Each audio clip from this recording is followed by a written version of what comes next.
Assalomu alaykum, hurmatli tomoshabin, kanalimizga xush kelibsiz. Yana bir hamyurtimizdan xush xabar keldi. Xabarda aytilishicha, Qo'qonlik 5-sinf o'quvchisi Makka shahrida butun jamoatga imomlik qilib namoz o'qigan.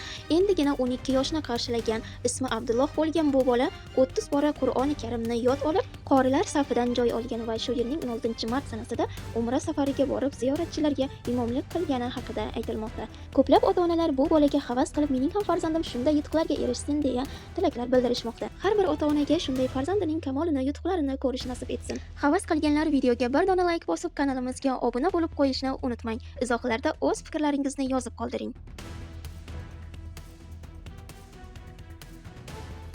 Imomlikka o'tib namoz o'qib berdilar.